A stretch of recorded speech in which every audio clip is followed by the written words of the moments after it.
going live here with my friend James Woolley. I don't know where he is right now, but I think wherever he is, he's having a good time.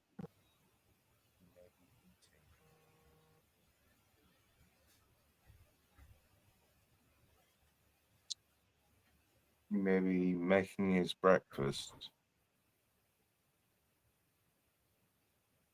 I already had my breakfast earlier, so I'm good.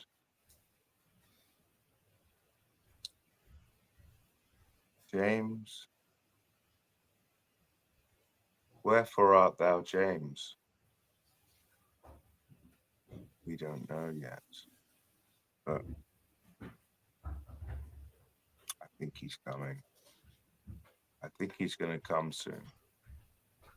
Don't worry. Fontaine. Yeah, here he comes. I can hear him. I can hear him. Hey there. There he is. Howdy.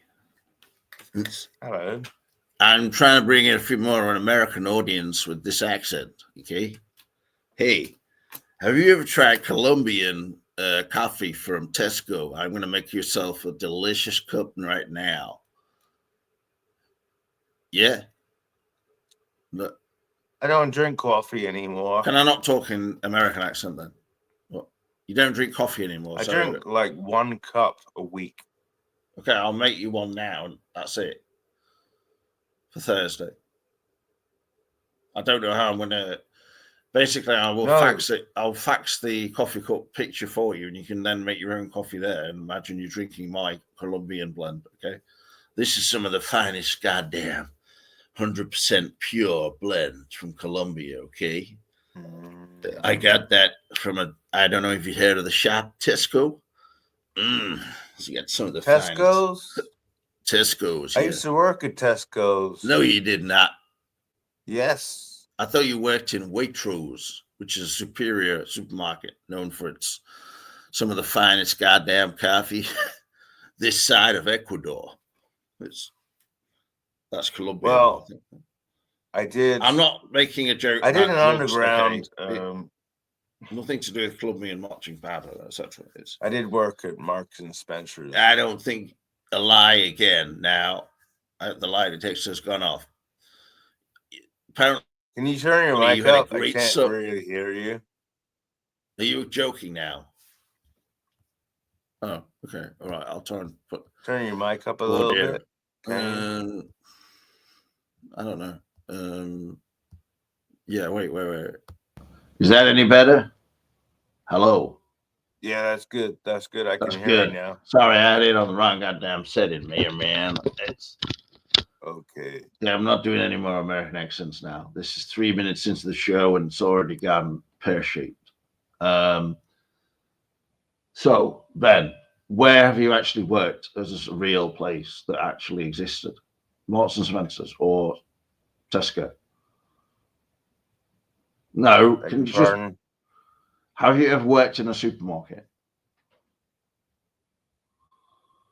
Poundland? I'm not sure if Poundland is classed as a supermarket or maybe a convenience store. I worked in Sainsbury's, that's all. And they put me working on the deli counter, which was, I will say, both hilarious and quite a good job, actually. Because I was good at dealing with people. I had a very good friend of mine who worked on the deli counters in Sainsbury's. Well, it was good because it was just hilarious in terms of one time this woman dropped a whole bunch of ham, the whole thing in the disinfectant for knives thing, and then we had to get it out and wash it because you can't just chuck something that big away because that's like disinfectant for knives. Well, yeah. What was she up to in her private hours? I have no idea. Disinfecting knives? I have no idea. It wasn't just. I don't know. Please not go into the specifics of everything. Okay. There's one girl. She's slices the end of a finger off and then nearly faints on the thing. Like with me, I would cut my finger sometimes, and then they'd be like, I think you need to go and just sit down and have a cup of tea or something or whatever, and or a cup of coffee or something.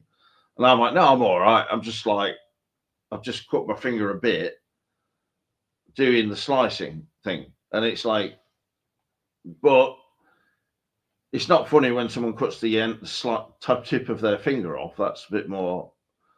Did you have to bake the bread every morning? No, that was the bakery. The bakery people would steal my hat just to see my reaction constantly, because I would consistently react with pure rage, and also to a point of extreme comedy. That one time I was coming through a door and this manager came flying through it, and her shoe ended up lodged where my shoe was.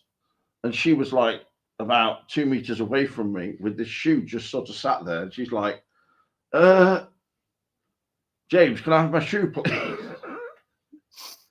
I told another manager she could shove something up her arse. Yeah, that's not managerial behavior. That's what? That's a yeah. You was get it fired for doing that where I live? But was it me telling a manager to shove something up her arse? Was that good? You never talk back to your manager. No, but I said they could shove something up their arse, and they said, right, James, I know you've got things going on there. I said, yeah, I've got a lot of shit going on. Okay, deal with it.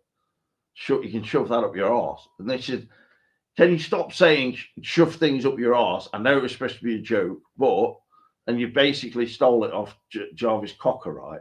And I said, no, I actually meant you could shove it up your arse, literally. And I want to put it in your arse now. And they're like, for fuck's sake, James, just shut the fuck up now and go away, please. Just go and sit in the canteen and eat a massive quantity of food and then shit yourself, okay, again, or something. And so it was okay, but at the same time, some of the people there were bloody nuts. Like, because I filmed a wedding and stuff, they started trying to get me to film porn. Really? Yes, in the butcher. Well, like a real porn with the script and a plot and everything? Well, not with the script, but just like maybe Sainsbury's porn, like set around different, like people doing boxing areas where you have to get things. How much were you offered? I would have taken probably minimum wage. It would be a minimum wage job, but I'm good with the camera, and you could get double hours maybe at Christmas or something if you were doing a porn film with a Christmas theme. It's in the loading bay. So you still got it? We got to hear a load here, man.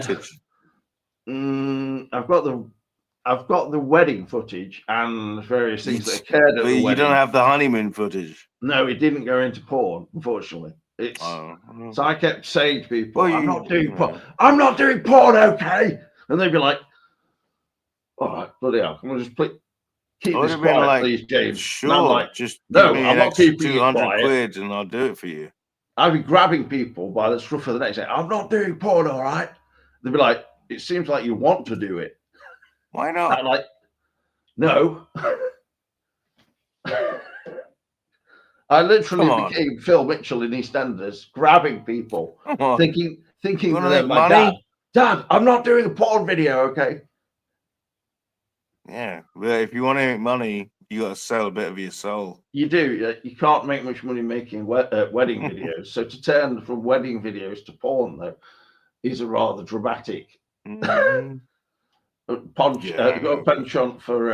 I think you had a chance drama. And you lost your opportunity to make big money. No, I blew it as usual. I filmed big money, boy. I filmed 2 weddings during that time, and they were actually done quite well. Apart from people saying, "You're putting too much music on this bit. Can you just leave it without music?" And I'm like, okay. And it was better, but the filming and everything was quite good because I actually had a tripod and mic and things like that, so it was okay considering the limitations of the camcorder and stuff. A Sanyo camcorder. I mean, what if their parents walked in? I didn't go into any. I told you I didn't Yeah, go I into. know. I realize I didn't that, go into yeah. porn, I'm and I'm sorry. not. I'm not joking now. There was maybe something of an inkling of porn happening at one point, but it was Why are you so more. quiet, man? What's I going on? might. Sorry, My you're mic. really quiet right now. I don't know why. Let me actually. No, probably Camera because I into don't it. have headphones. It's because my I settings. apologize. I don't think it's that bad, but it's probably not. Echo cancellation off. Automatically adjust the mic Do your on. headphones have a Well, it's- microphone, or are you How is it speaking now? into a microphone? Has it gone up now in terms of the volume went up? Hello? I Ben, can can you hear hear me you now? just about. Yeah, I can It hear should you be just louder. about. Sorry. Is it like literally very low, the mic volume? Yeah, it's quite low, but I can still hear what you're saying. All right. Well, let me just do something, and then you Okay. just carry on Maybe talking you from there. should just yell into the mic. Oh. Okay, bye.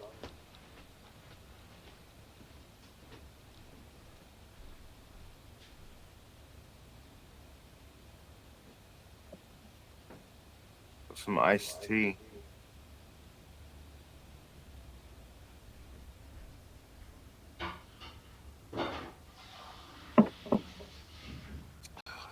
Decent iced tea.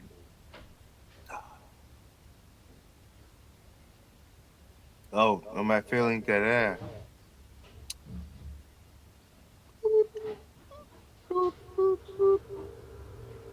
Oh shit, no, my cat's coming towards me now. Stay there, Pip. You just stay there.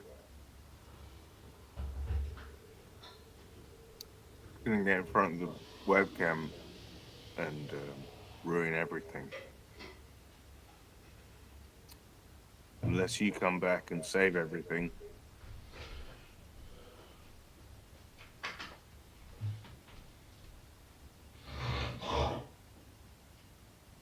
Dog's awake now.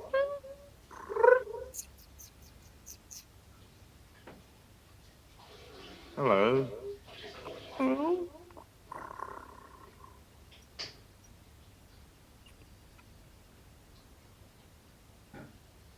Get out the way. Get out the way. There you go.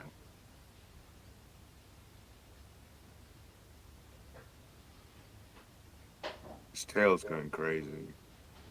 He wants to eat some birds.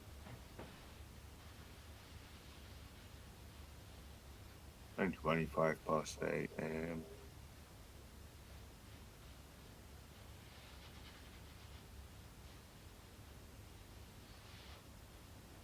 Where did my wonderful host go? What's he done with himself? Jesus Christ, I need a shave.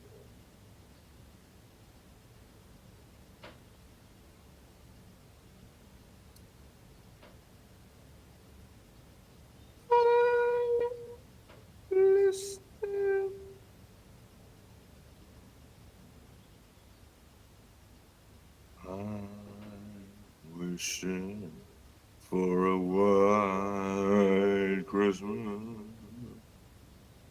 I'm wishing for a white Christmas. I'm wishing for a white Christmas.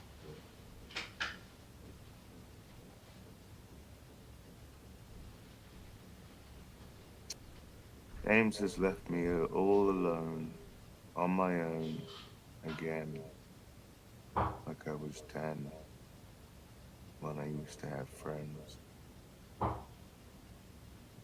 His name was Ren. He didn't bend of falter or factor to any sort of matter that depended on Ben. That was a good rhyme. That rhymed. And you know it rhymed. Admit it. Oh, Jesus Christ.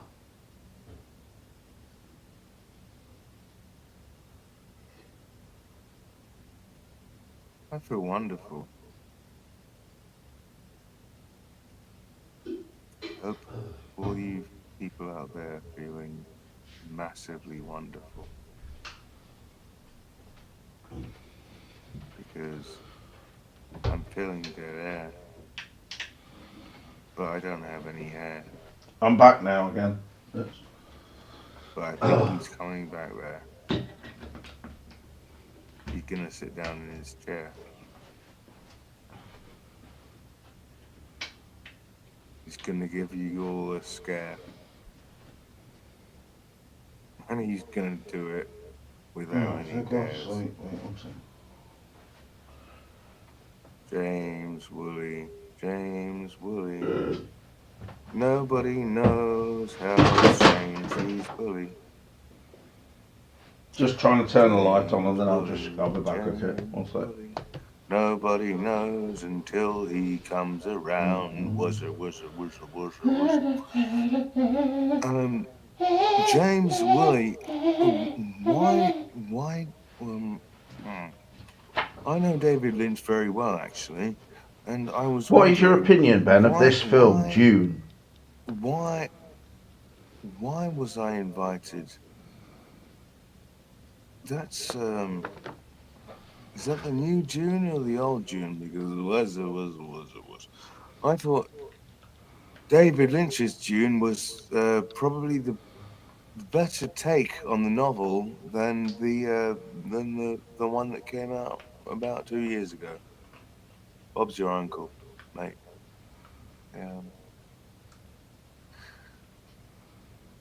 Come back! Stop being a weirdo with your lights. Right. Welcome back. What is your opinion of the film Dune? Which one? This one. What, the vinyl? This is by David Lynch. I've tried to watch it a few times in the past 20 years, but I always fall asleep after about 10 minutes. Okay, so I've never read the novel. This is just some kind of I've never seen the pamphlet that you would get with the film. The new adaptation, the newish, the most recent adaptation. I heard it was quite good. I think the new thing is, ones I never read the book, so I don't have any frame of reference. No, the new ones are more of a. You don't have to read the book to see the films. I mean, the new ones are more like a kind of expansion of Lynch's world to some extent. But I think with the original Dune by Lynch, it obviously was kind of, you know. Is this better if I've got a mic like this? Yeah, a little bit, yeah. Yeah, but I don't really want to have the mic that close. No, it doesn't. It looks bloody ridiculous. No, it looks brilliant. No, I don't think so. Fantastic. Yeah, right. I mean, I think we should both be off camera, to be honest. Okay. That's no way. Is this better like that? Oh, well, I can hear you. Good. Well, okay. As long as you can hear me, that's all right. Otherwise, there's no point in doing the video if you can't hear me. What is your opinion on this? Limited event. A limited event series. Right. This is the return. I don't own that. So I'm not asking you what you think of the box set. I'm asking your opinion on the show. Well, the return or the show in its entirety? it's up to you if you want to talk about it in its entirety or you want to talk about the return, because they both the same thing, aren't they? To some extent. That's the only reason we know each other is because we both loved Twin Peaks before the return came out. Well, I don't know about that. I mean, I think. Well, it's true. It's not really true. Yeah, it is. Not really, because the Coffee Time shows were about us talking about a whole host of things going on surrounding that time. You know, it wasn't just like Twin Peaks, was it? It was. There was a bit of an obsession. Lynch. Well, yeah, to an extent, but I think that the shows were also like very much about films in general at that time and TV in general. We didn't just talk about Twin Peaks. There was a bit of an obsession with Twin Peaks for sure, yeah.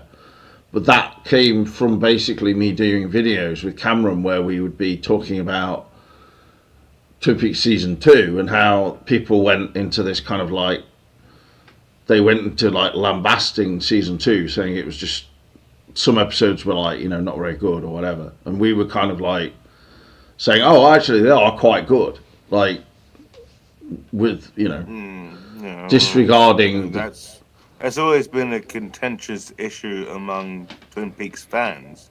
Absolutely, I think Lynch basically stopped directing the epides and left. Well, it wasn't so much that he stopped directing the episodes; it was more like that he became somewhat disenchanted with the way the network wanted to have the whodunit solved. He wanted it to just carry on, basically. They wanted it solved. Frost was a little bit more. I don't think Lynch ever wanted he didn't to be solved. Well, he wanted everything to be a mystery almost, to an extent that where I don't think Maddie would have been introduced, for instance, if it wasn't for the network, because that seemed ridiculous at the time. Like, why is there a character who looks exactly like Laura Palmer now in it? And then even the reveal of Leland, it was sort of like, or Layla, you know, it seemed like a bit random. Like it could have been. They filmed it also with Ben and I think another character. So it's kind of like could have been anyone, but it was forced in a and Lynch did it in such a great way that. Yeah, definitely. Yeah. I mean, that's when it started to get. That's when the thing is, get extremely scary. Well, it certainly got scary, but it certainly.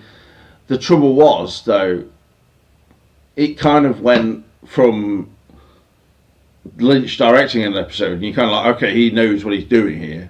Like, it's well made, like a proper.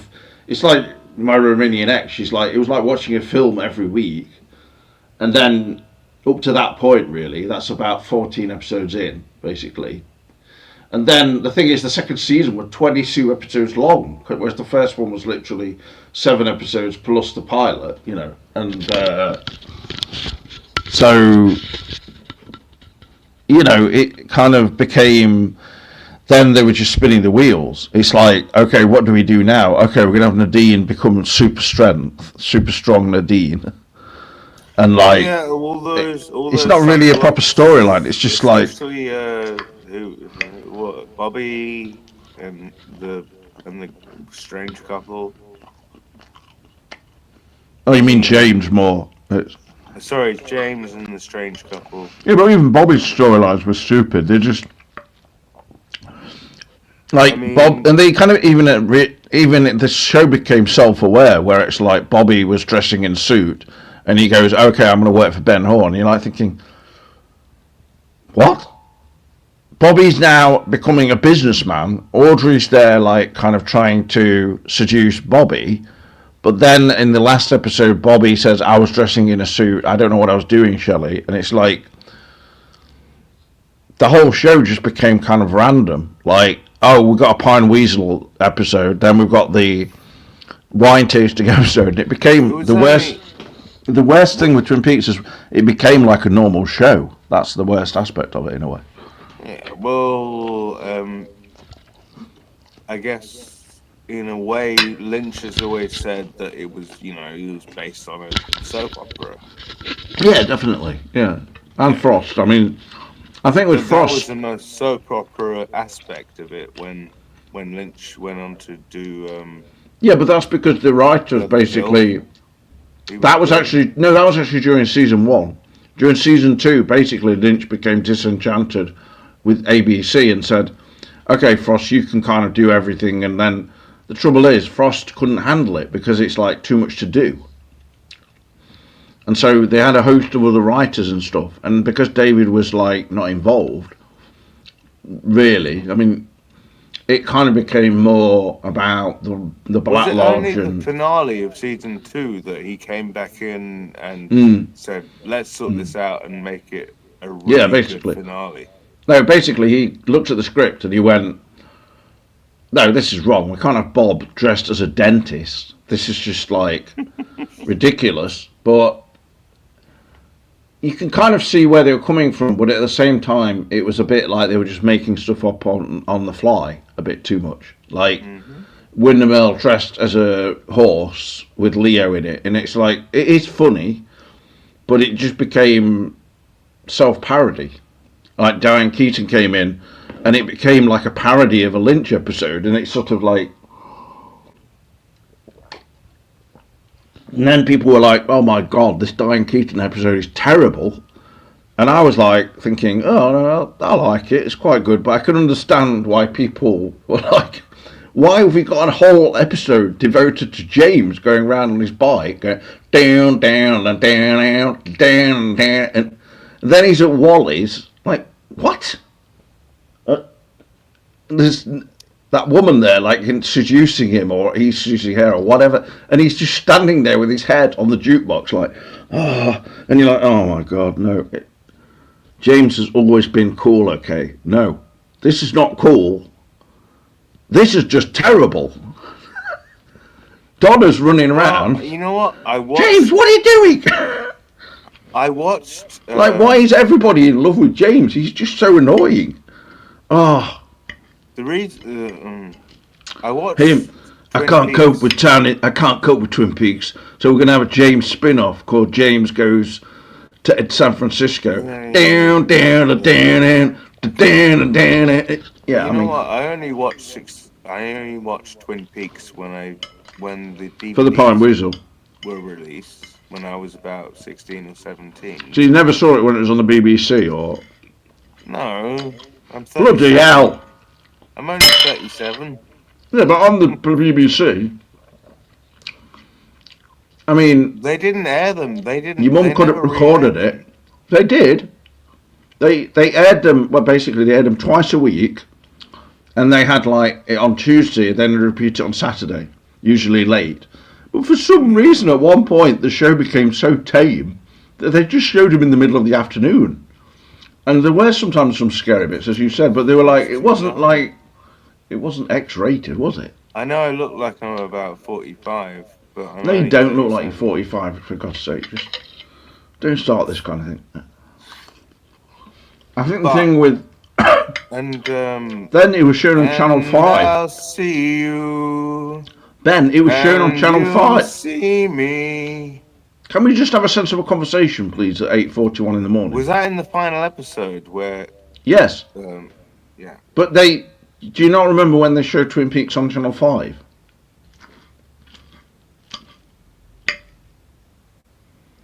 Well, yeah, but I remember it came out because I was. No, it was on Channel 5 at one point. Channel 5? Oh, yeah. I didn't get Channel 5. And they put... a good enough aerial. Oh. Yeah. Okay. I didn't get Channel 5 installed, unfortunately.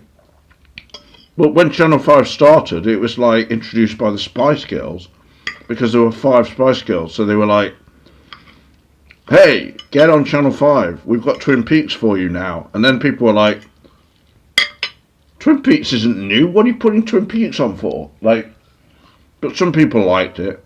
I mean, then it was shown on Bravo, which is a satellite channel. Oh, I may have seen it on Bravo because I got Sky Television when I was about 12 years old. You came from quite a moneyed background, didn't you? Yeah, I might have seen a couple of episodes on. I would actually. I don't mean to be. Before the DVDs came out. And you said to me once that you came from a kind of yuppie background, if anything. It's like a Cockney. no yuppie. Yuppie. No, You I'm were working class.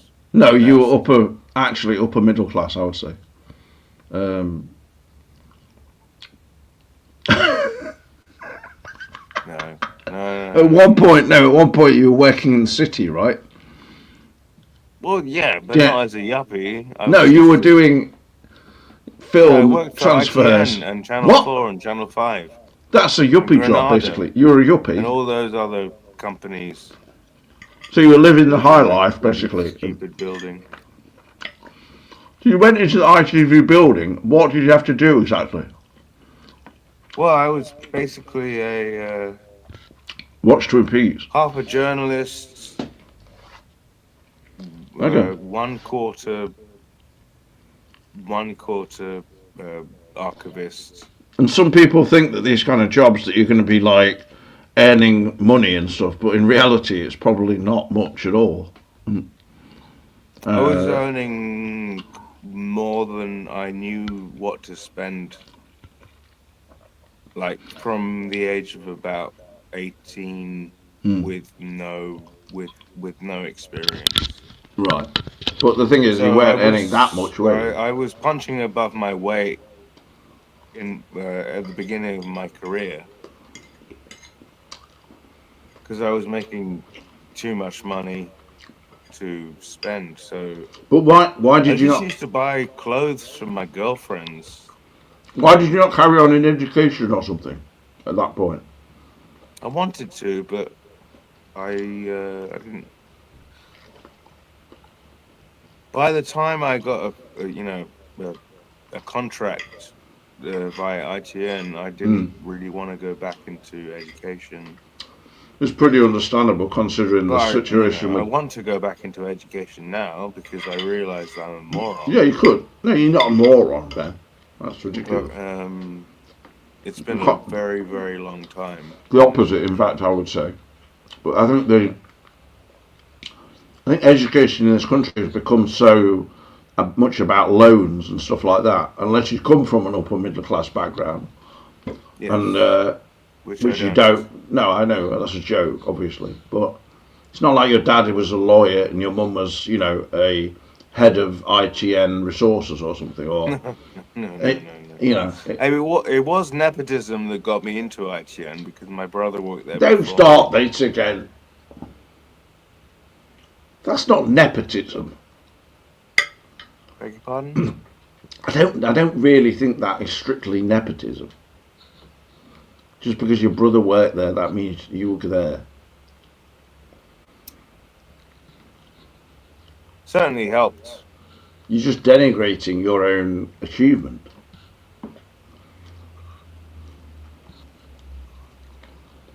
You should be more It certainly like. helped me a little bit because I already had my foot in the door, so to speak. Yeah, but the thing is, it's not like you got the job because of your brother, is it?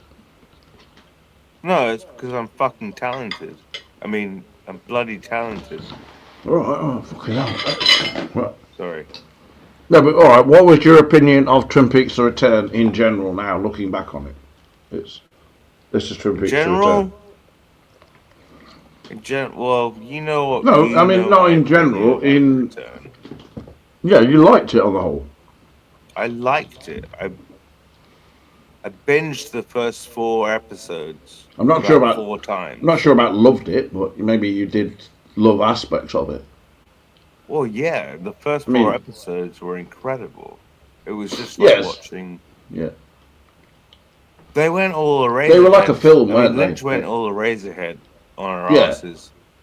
You have to. Yeah, and so some fans were just like, "This is not Twin Peaks. This is like David Lynch just doing whatever the hell he wants." And it's kind of like, well, yeah, that's the point of it, right? Like, okay, yeah, I think Frost is actually responsible for a lot of the writing, more than he's given credit for. But because the thing with Frost is he's really good at channeling like what Lynch kind of was going for.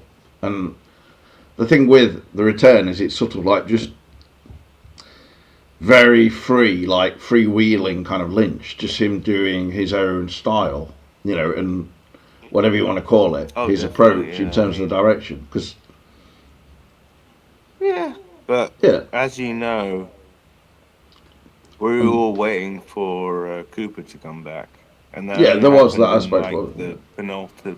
penultimate episode Yeah, of The Return. I think there were glimpses of Cooper in Dougie and his devouring of Sorry? cherry pie as it went on. With Dougie in the scene where he's in that restaurant with the Mitchum brothers, or the kind of, like it's a sort of pub restaurant type place, and the Candy is there, and she's talking about how many cars there are in LA. I'm sorry, not LA, Las Vegas, and then Dougie suddenly goes, "Damn good pie," or he sounds like Cooper for a moment, and then that guy's playing on the piano, and it becomes almost like that Lynchian feeling of the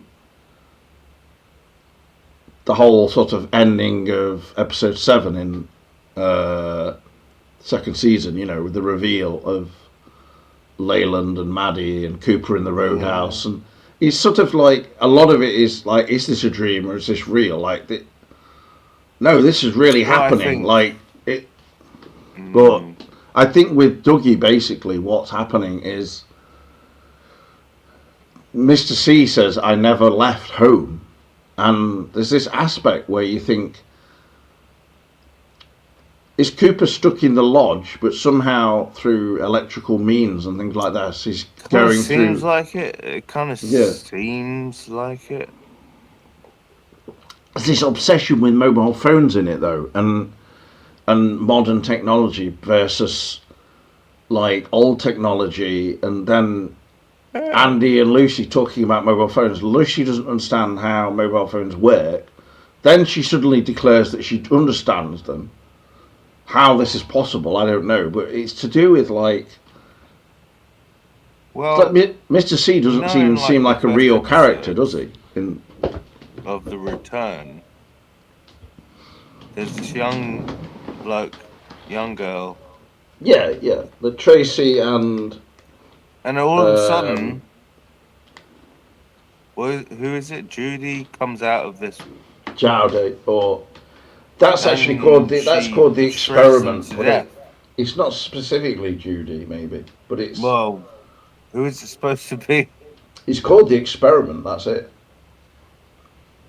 I can't work out how it's. I still don't know who it's supposed to be. It could be Judy to an extent, But like in the first episode, when those teenagers are getting it on, they're not teenagers. They're supposed to be like well, no, 20-somethings. No, and they he's both about get, mid-20s, I think. they get it on. They get ripped to shreds by this thing that has emerged out of the out of the TV almost. There's an Out of aspect of glass block that he's supposed to be looking after. like a massive fish tank, like, and then Cooper And when I suddenly saw appears that, in I it. thought, "Oh, this is going to be amazing." Yeah, but then Cooper floating through New York, and it goes through like some kind of tube into the box. Like Mr. C's trying to capture him in it somehow. I've only seen The Return once, to be honest, like once round, apart from the first 4 episodes. Well, in the last year or so, I've rewatched a lot of it. It's and it's sort of like I've reappreciated it. I think as a Lynch film, it's the whole thing works as one long film. Basically, it's like probably if you watch it in say 4 episode blocks, it makes more sense actually. As I think Cameron's spoken about that with people, and I would agree to an extent. Like, yeah, you can just. But then it really slowed down after. The yes, it almost episode, become. Really it almost became. Down. It slowed down to almost a halt. Yes, it became like snail's pace, and then episode 8 just kind of happened, and we're like, "What the hell's episode 8 happened, and what the hell's going off?" Just episode 8 was probably the explosive, most amazing thing I'd ever seen on television. Yeah, it was. I think there's an aspect of me where I'm just like, I kind of hanker after the Lynch Frost kind of writing team, but as Sabrina and other people often have said, executive producer of Lynch and other critics, they often say that Lynch doesn't get the credit for his own writing as well, or didn't. It's like Lynch is a good writer. He's a very specific kind of style. Like all that, this is the water, this is the well, and all that kind of thing. That comes from Lynch, doesn't it? I mean, maybe afterwards, if this is recorded, I can turn up my volume on my bits. But I mean, that whole episode kind of explained.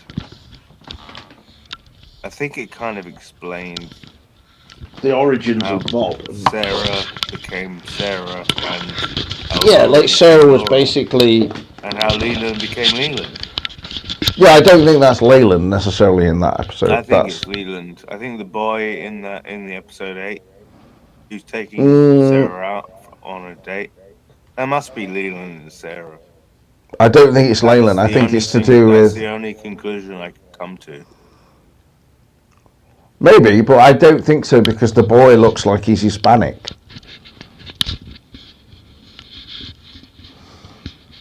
So do I. The girl is similar to Sarah, though. She does look like a young Sarah. Like she's pretty and everything. Like Grace Zabriskie is an attractive woman, but she's kind of like looks harassed. And you're just thinking, why is this coming in? Like she was in My Own Private Idaho, for instance, Grace Zabriskie, and gotta lie. Yeah, but like, what is it supposed to say about Sarah? Like, it's just that she was vulnerable to some kind of unknown entity. Like, is the frog moth Jowdy? Because it goes inside her mouth. And it crawls in through her window, Lynch like Bob. Talking about when he was on a train going through Europe. Yeah, the quinoa story, you mean? Yeah, and that's where he first saw these. Quinoa story. The It is. Where he stops off and. No, it's all the same thing. It's all the same thing, Ben. He made a quinoa video. He sees these frog moths. It's the same thing, Ben. It's the same video. He talks about making quinoa, then he goes outside and has wine, and he talks about the fact that he was on a train, and then he goes into it was almost like inches of dusty kind of sand, and then there was these frog moths, as he called them, or they were not frog moths, they were like sort of like frog moths, but they were basically insects that had wings, and they were coming out of the sand. He called them frog moths. And no, he didn't. He didn't. He didn't call them frog moths. A frog cross between a moth. And then I hadn't heard that Lynch story before that. Oh, I see. Right. Yeah. And every time that Lynch story is from that Lynch story is from about 2013 or something. It's something he was thinking of whilst they were writing The Return, because we know they started writing it in about 2012. So if not before, and that was another thing that I disagreed with, that Lynch and Frost were bringing in things just from their old scripts. Like, it wasn't that. It was like they were thinking up new ideas all the time. And that was one of them, And then the idea that the frog moth crawls inside Sarah, and her middle name is Judith, Sarah Judith Kowalski or something like that.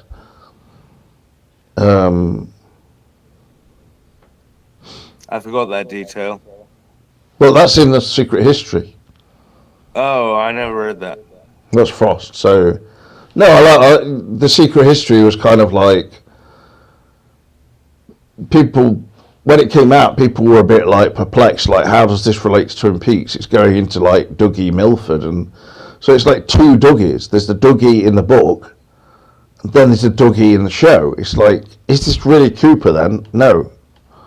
This is like Cooper in a baby form, as Kyle said. Lynch had nothing to do with the writing of that book, did he? No, of course not. It's Frost's own thing. But the thing is, Frost was involved in the writing of the series. And all of the Las Vegas stuff, that comes from Frost. So, even the Dougie character. So it's, but then I think the thing with Lynch is he brought his own, directorial kind of stamp onto. He brought in his whole kind of painterly way of making things. Like when I went to that exhibition of his, in Manchester in 2019, I was like, Lynch is really like kind of almost a punk rock, artist in many ways. He's sort of, but not punk rock in the sense of like it's some kind of. Oh, I know what you mean. Rebellion thing. It's more just like, this is what I'm doing. Yeah. Take it or leave it. And if you don't like it. Yeah, that's it. And not F you. It's not like Diane F you, but it's kind of. No, he did. He cared. Like some of the things that he made in that are like really good. You think of these light installations, like his lights he had there. You sort of like, these are really good. I would like these in my house, like, or whatever. But his paintings, though, you're just looking at them, and some of them are like really beautiful. Then others, they're just like disturbing. You're kind of like, what the hell is going off here? Like there's a woman with a knife saying you can go F yourself, or like just it's like Diane in Twin Peaks: The Return. Every time, every scene, she tells people to fuck off, basically. Or that's basically like. She tells Albert to F you every time she sees him. Even though him and her and Albert seem to get on well in a weird way. Because they're both like kind of just like, what the hell is Gordon going to say now? And Gordon just constantly mishears everything to the point where it becomes ridiculous, even in The Return. Why? Like, is that actually code? Is this code for something? No. He says at one point they're having donuts, and he says, I'm like a cat on a hot tin roof, with his handshaking and stuff. And Albert goes, probably best not to have any coffee then. And then Gordon goes, a coffee, that would be great. Well, and then that was just fanfare. You have to admit that was just fanfare.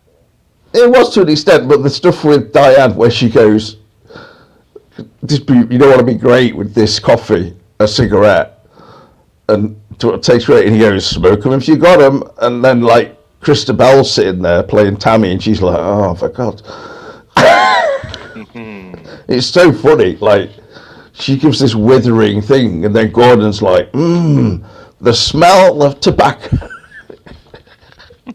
The memory of tobacco, and she smokes it a bit, and Tammy's like, oh no, it's so hilarious. Like she's his daughter, kind of a bit.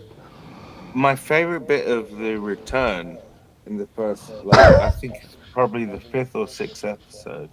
Yeah. Is when Mr. C, Evil Cooper, Is he evil though? He doesn't really do anything that bad. Well, he's more like he's more just like Dougie. He's kind of like what is this? A kindergarten? It's a fair point. It's a bunch of grown men standing around saying we're going to have an arm wrestling competition. The conversation that Albert and Cooper have, around the dinner table. And oh yeah, you mean in the room? That is insane. When it's complete like they've completely shaded the entire scene blue. No, but it's like in code. That's about. I don't like the why. I don't like the why. I don't like the way he greeted me. No. That's not. Yeah, I don't know whether that's the blue scene or yeah. And he goes, Blue Rose, and he goes, couldn't get any bluer. He says, Albert, these things are done up to 10. Yeah, but he says to like Albert basically, the thing in the conversation that's in about part 4, I think, or part 5 with Mr. C, and he basically goes, it's very, very good to see you, old friend. And then Cole just repeats it straight back at him. He says, it's very, very good to see you, old friend. And he's like, at that point, he knows that something is wrong, and Albert's like, oh shit, like, because He created me. because Albert notices that Mr. C is kind of got this obsession with Philip Jeffries, and basically Albert gave Philip Jeffries some information about something, which then Mr. C has picked up on, and it's like, how is this happening? Is this through? That storyline never goes anywhere. Exactly, but the thing is machine. Mr. That C, doesn't even. That just Mr. C seems is like an idea the Lynch came no, up with. no, it's more Frost that is. It's Frost that is, and the Lynch. What Lynch brings to it is it's all electric. It's all electrical. Like Mr. C is kind of like he's somehow like within the power lines and things like this. Like, you know, when he's going to Twin Peaks, it's like gzz, gzz, gzz. And then by the time he gets to Twin Peaks, it's almost like he's petered out. Like the electricity's run out, and he's kind of like electricity that makes Dougie go into a but it's the intention behind the electricity and the fire. It's the intention behind it. Like with Mr. C, there's no real intention. It just becomes. I don't know. I don't know. There's something about that. Whereas with, it's like Twin Peaks has this goodness about it, which defeats Mr. C somehow. In terms of his intent, you know, like I don't need, I want. It just there's no real power behind it. It's just like a kind of the codes. I want them. Yeah, and that's the thing is in the Jennifer Lynch's diary of Laura, he says exactly the same thing. So, you know, they did put effort into writing the whole thing. It's just not necessarily. So they took that from the diary that she wrote herself without her father's permission. No, he said, "Right, you write it," but then he said, "I've not read it." So that's more Frost. No, that's more Frost. Like Frost will go back to the diary because you've got to bear in mind that Scott Frost, his brother, wrote the one for Cooper, My Life, My Tapes, or whatever it's called, which is more sort of like a straightforward story to some extent than the Laura's diary, which is more like kind of her struggle, isn't it? Like with I mean Cooper's diary is pretty surreal as well. Someone on YouTube did a sort of ASMR version of Laura's ASMR. Diary. Do you mean the one read by Cheryl Lee? Or? I don't think it was read by Cheryl. It was one written by Cheryl. No. It was the one written by Lynch's daughter. Jennifer, yeah. She wrote it with his permission, but he didn't say, you've got to do this. He's just like, okay, you can kind of do what you want. Like with Jennifer Lynch, she wrote Boxing Helena. What she wanted. But it wasn't supposed to be. I don't know if it was supposed to be canon or not. It was just her take on the first two series, I guess, and the prequel to Laura and Diane. Not Diane. Who's the other one? What? Donna. Donna and Laura. It was like basically. Yeah, there was a lot about Donna and Laura going for like skinny dipping skinny dipping and like, you know, all sorts of stuff. Guys that were a lot older than them. Well, yeah, that was mainly Laura. Also, a lot about Bob. Yeah, let's not. I'm not really talking about that. I'm talking about the return. No, I'm talking about Laura's diaries. Yeah, I know, but very disturbing read. Well, I didn't find it disturbing at the time, but very disturbing. Really? It's more disturbing than the final episode. Really? Yeah, because why do you think that? It talks about all the things that Bob did to her, and yeah, but I think that the thing with Jennifer Lynch is she's a really good writer, isn't she? And then she did Boxing Helena, and then that became Boxing Helena, and then that was like viewed through the whole prism of the Kim Basinger lawsuit and all that, like, so it got unfairly viewed in that kind of light, didn't it? I had no idea about that. Well, it was quite successful on video here, for instance. I mean, I don't know about in the US, but I think it was generally successful to an extent, but it kind of, I think it got unfairly bashed at the time. So then Jennifer Lynch was basically like, oh, okay, they're not going to give me money to make more films because of all this. And around that time, she was in, maybe, I don't know if it was before then or after, she was in a car crash, and she ended up having to have 3 surgeries on her back for that. Some kind of car accident.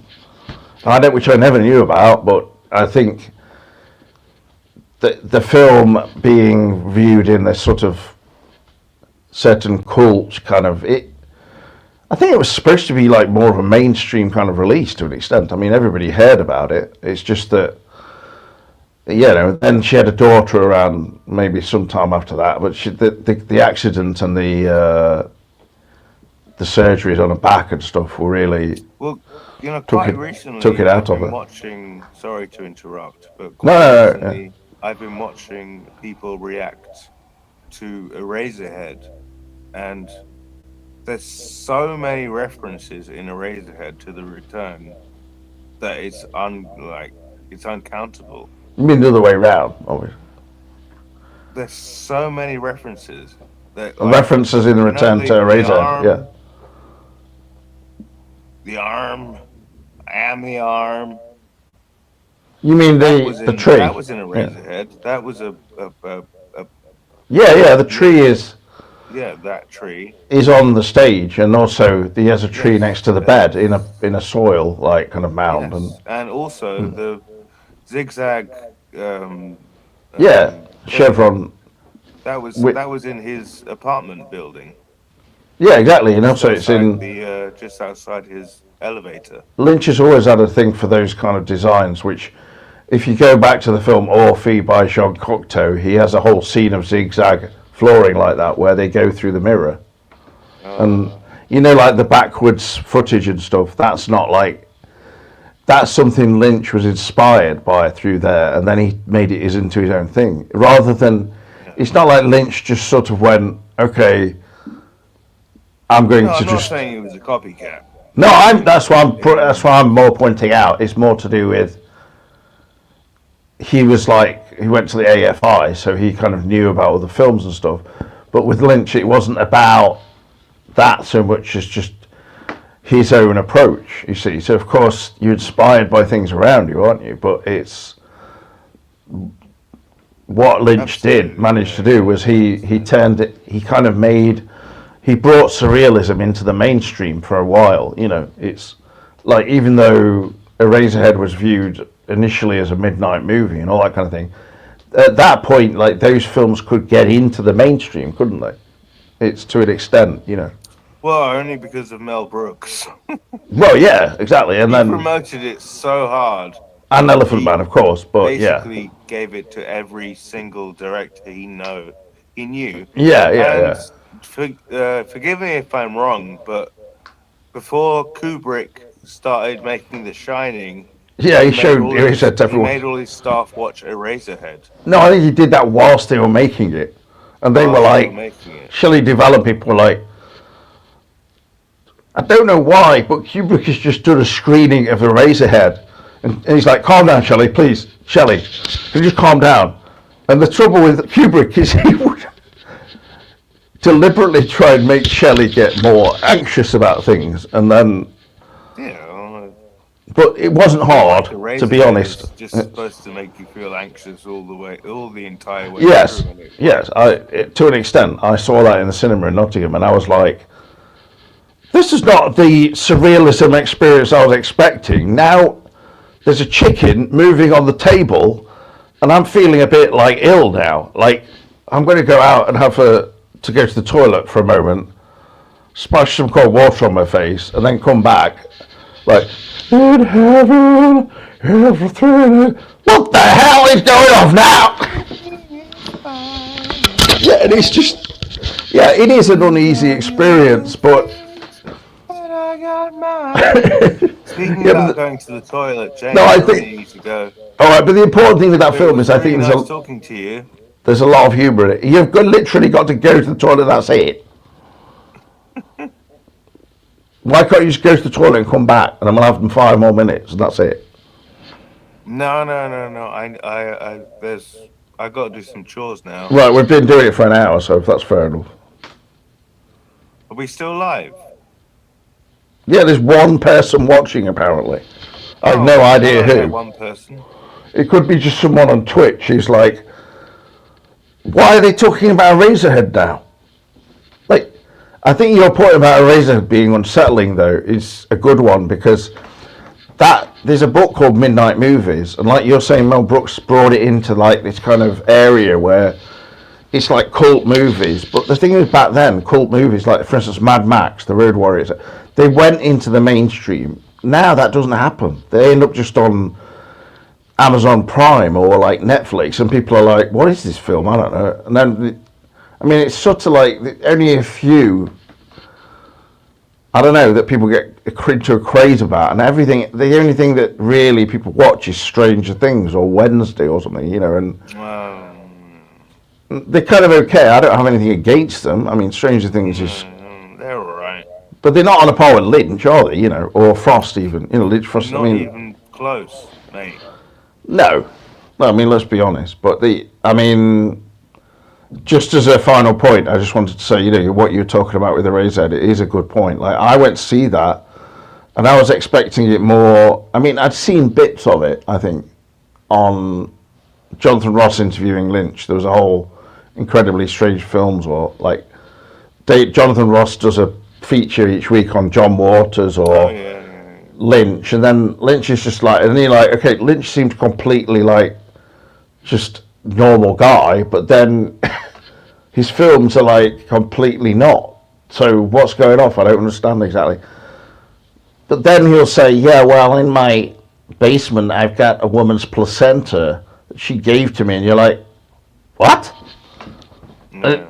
I don't know, but then you think, well, that's completely normal considering I'm gonna Eraserhead. make a pate out of it, and then I'm No, gonna use the rest of it for all right. spreading on my canvas.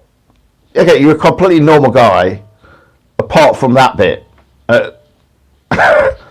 Like David Lynch's dad, when he went to his cellar and he had all these preserved mice and things, and he says, David, I don't think you should have children. That's the exact same point when he's just had a child. Like he said, his dad Donald misunderstood what was going off there. I'm not sure whether he did misunderstand it, but the thing with Eraserhead, You know, I don't even know if I understood that film. Didn't he use Jennifer Lynch's baby voice for the baby? And I have no idea. I had no idea. I think She was he did. definitely on set though. Yeah, I think he did. James, I really gotta go. All right. Bathroom. All right. Thank I you don't- for letting me on the show. It was really nice talking to you. No, it's good talking to you, but I'm not. It's not a question of me letting you on. You know. Well, you better. Otherwise, Well, yeah. I'll What? do a stinky in my pants. You're gonna blow the bloody doors off. Yes. Yeah. I'm But up we to don't. bloody We don't want tree. this show. We don't want this show to become mainstream. That would be terrible. I'm up to bloody tree. Don't- Well, that's why I'm- we've got one uh, viewer. Is in the bloody tree. What? I'm up to bloody tree. Up the bloody tree. All right. No, he's up the bloody tree. What are you doing up the bloody tree? I thought I was picking some apples. It's February. There's no apples. You fucking twat. What? Yeah, So now you're saying I'm a fucking twat? No. I just said it as a joke. Right. I'm gonna come down there Alright. Take care, James. and punch you in the balls. Okay. Take care. No. I'm carrying this video on for an hour on my own. Okay. Bye bye. Bye. Take care. Bye. Okay, that is the end of the show now. I think its hour is long enough, an hour and 4 minutes. So thank you, Ben, for coming on. But I don't know if there's a sound issue or a video issue or whatever. Mainly a sound thing. If I keep talking like this, is this better? Is this better? 1, 2, 3. I need to get a new mic or something probably. Anyway, hopefully in the editing I can change the sound level, because it was a decent video, I think. All said and done. Maybe a bit all over the place, but that's fine. So cheerio for now, and see you in the trees. All the best.